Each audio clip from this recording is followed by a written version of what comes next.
Good morning. I'm Andujar with Hemisfair. After 40 years of neglect, city leadership and private citizens have formed the ultimate public-private partnership to transform Hemisfair. I'm excited to see that this is also an inception of that relationship for Brackenridge.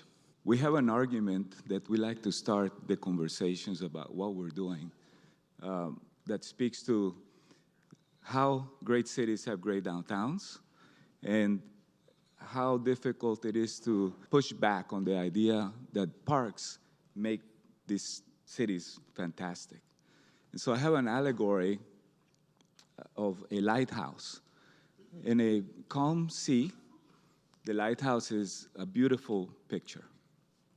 When we have violent seas, it can save our lives. And the allegory goes to the vision that we set up for projects. The vision at Hemisfair is embedded in our story. I look for a real clear vision for Brackenridge transformation, and I think it's forming. The master plan is not it. The master plan is how you get there, the map. So the question is why? Why do we do this? Not how or what. For us, from vision to execution, has made it clear that we must address these four elements of work. And so, with the approved master plan yesterday from Brackenridge, it sounds like you finished something, but you have just started. There is so much hard work ahead. The technical elements are a lot of fun. Design, construction. Hopefully you'll have $21 million or 21 and a half.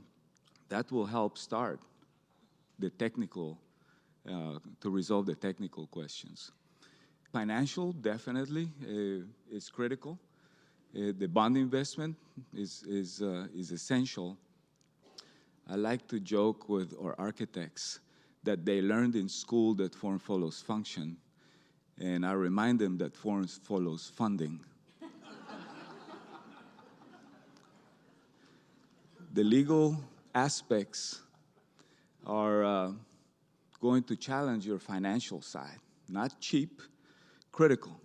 What's parkland, what's not, what's perceived, what do we do on the edges, how do we work with the neighbors to achieve greater value? Can we capture that value to bring financial solutions to the long-term needs of the park? Somehow, we find money to build things. And we forget that the most expensive part of anything that we build, from parks to buildings, is the next 50 or 100 years of operation, maintenance, and activation. Without a solution to that, we're building something that will be falling apart in 20 years.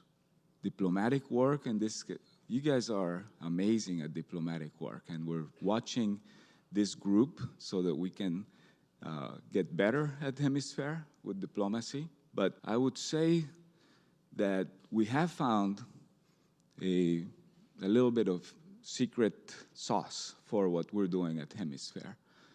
And it started with a game when we began to think about the master plan. We hired a master planner.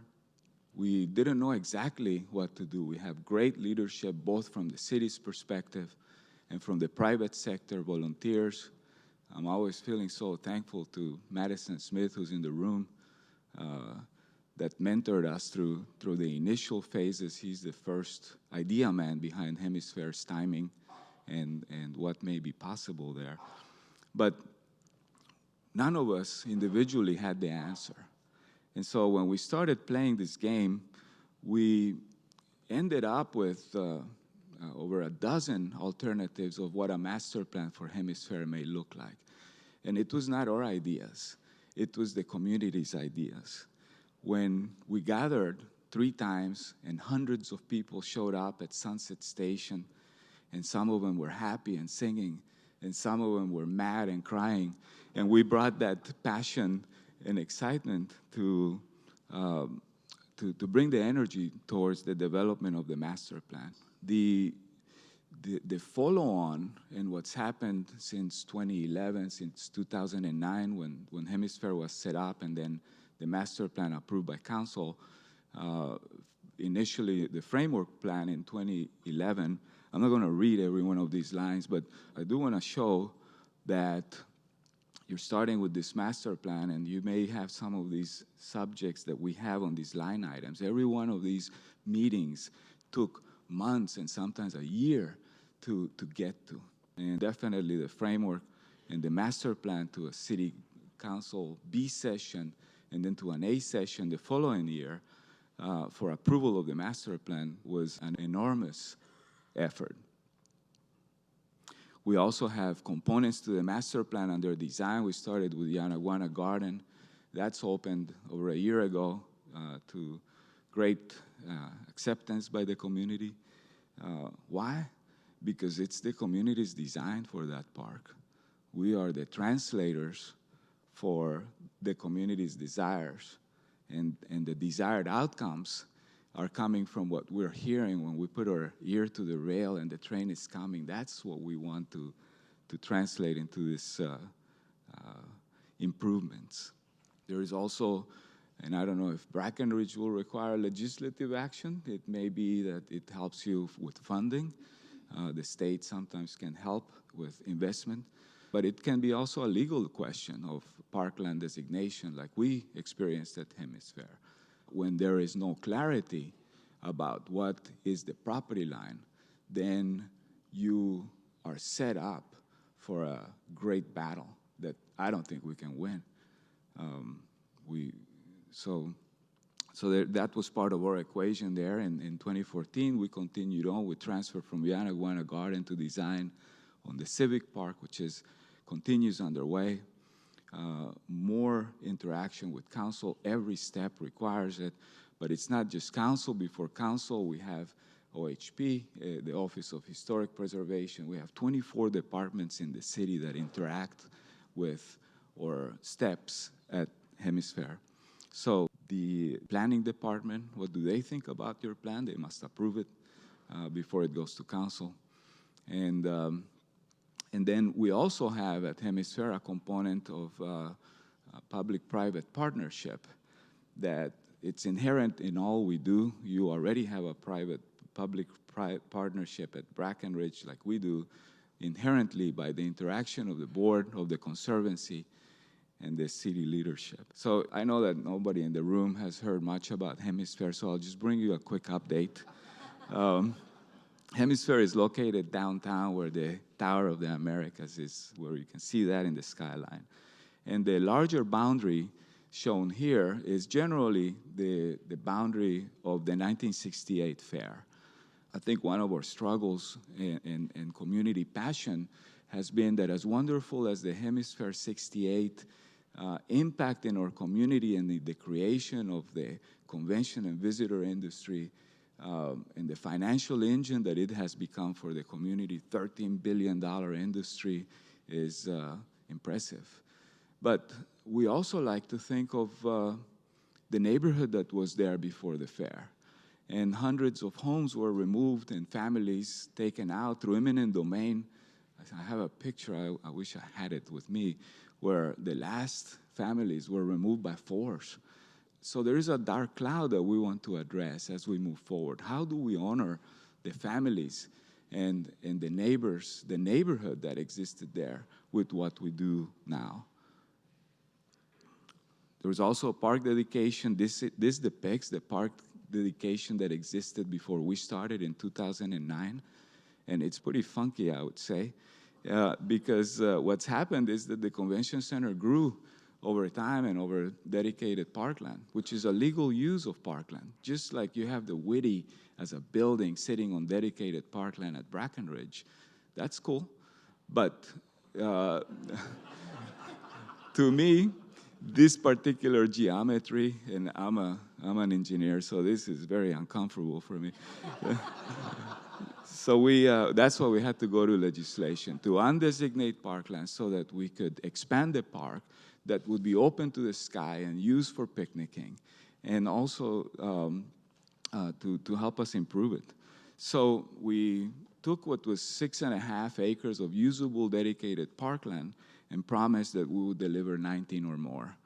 And the way that we achieved it and how we're phasing it, as you see, I mentioned Yanaguana Garden is finished.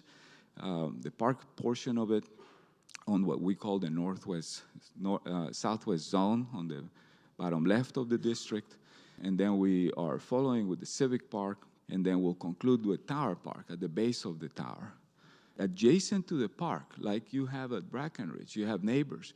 Some of them maybe you don't own directly, you can control, you work with, to leverage and to create greater value and attraction for the community.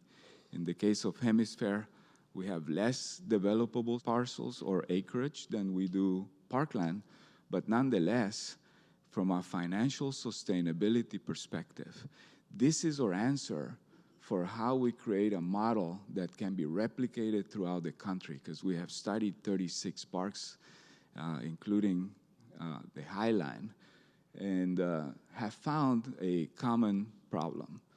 O&M, operations and maintenance cash in the future is hard to get. And so how do we do it here so that we don't have to beg future councils that may not be as friendly to parks as this council today, that we have today? We are at a lucky point, and it's showing up in the bond that will be voted on May 6th. So how do we preserve our future?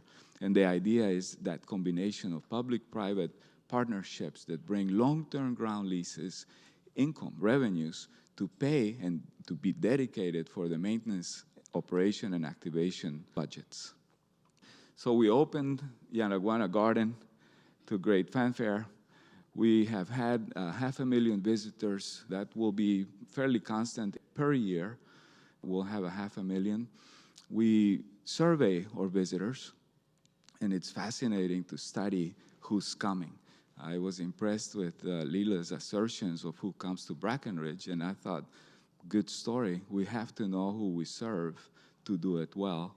And this map, this heat map, depicts who is coming to Hemisfair from San Antonio. And I would have thought first that it would be 90% from La Vaca and King William, a few residents in the downtown area, and some tourists. The truth is, they're coming from every district in San Antonio. 4 is a little shy, and we were wondering why. And that's because they just opened a nice park, Pearsall.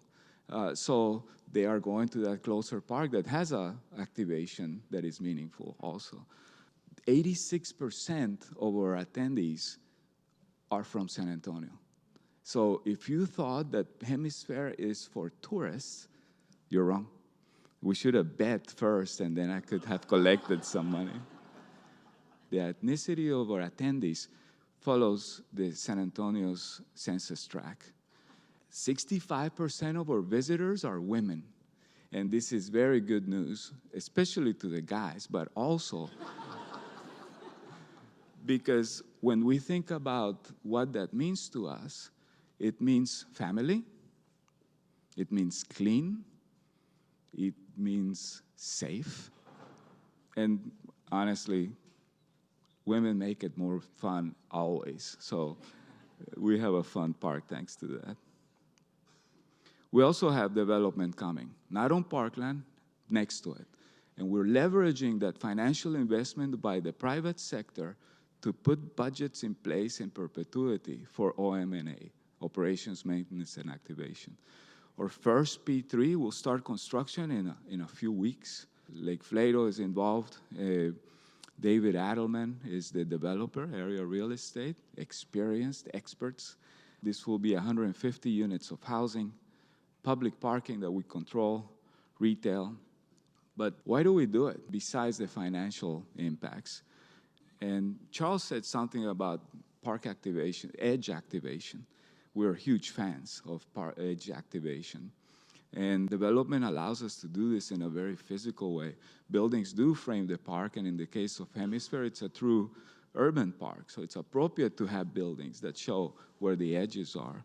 But we also want to reestablish the density that existed in the neighborhood before 68. And so we're bringing hundreds of units of housing in a different configuration, multi-story, multifamily, mixed use, and mixed income. When people are upstairs in windows looking out, they provide passive security. If you come to the park for mischief, you will do so very nervously because you can be caught at any moment. So don't do that. We also think that there is a social cause besides providing this open space to the community. And we are using our financial energy to deliver mixed income, and we call it workforce housing. So all of our projects require 10% to no more than 50% of the units to be in the workforce housing policy requirements.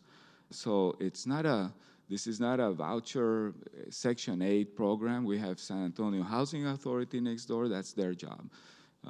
So what we're doing is using private investment to deliver a degree of affordability at Hemisfair.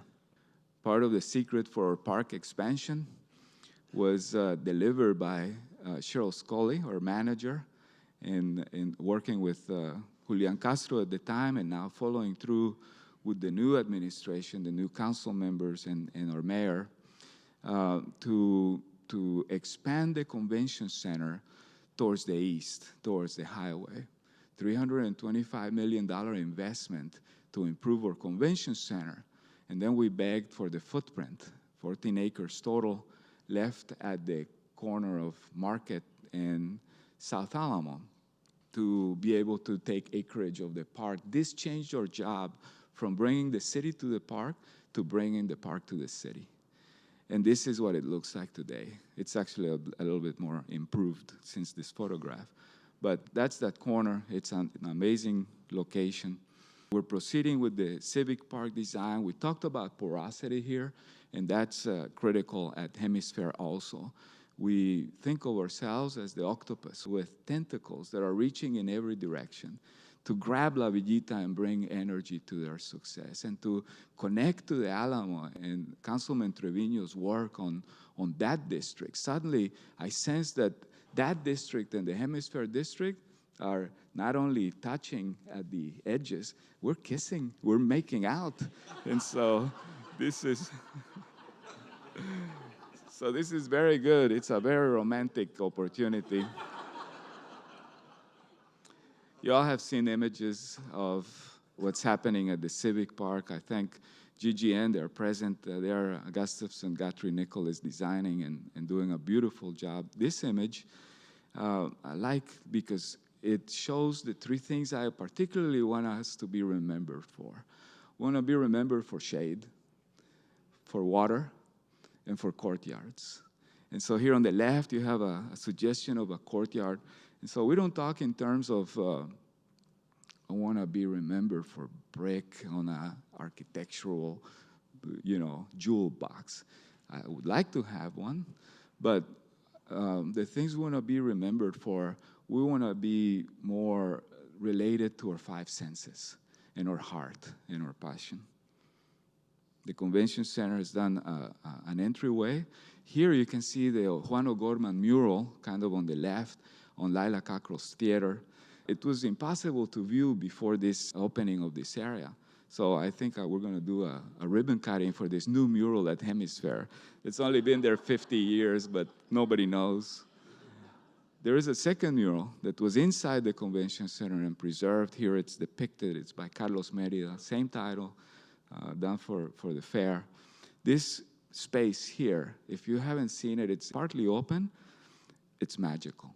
You will begin to love Hemisfair again, like the people that had a chance to come in 1968. But this time, not for a moment, not for 6 months, but for life. So all that making out will lead to a marriage with our community. Financial stories are interesting to me and boring to many. But I tell you that on the Civic Park, it's an incredible story of leverage. We're taking $21 million from the bond and creating $40 million of private investment to deliver capital costs for that project. And and the leverage is substantial. On the Northwest Zone, where we have just selected a local developer of Zachary with NRP, $225 million of private investment as compared to $21 million of bond investment for the Civic Park. So these are world-level examples. And as excited as we're with the park, the economic impacts and the fiscal impacts of a project like Hemisfair and like Brackenridge can deliver are substantial. Jobs, the $13 million, for example, is the local tax collected by the improvements and development by the private sector in the surrounding area, $13 million a year. So if you invest 21, in 2 years, we can pay back that 21 by that future income. So if you haven't been to Hemisfair, please don't talk to me. But I invite you to come and visit. We can give you a tour. It can be done self-guided. Bring family, dogs, friends, and enjoy a day and fall back in love with us, please. Enjoy the day.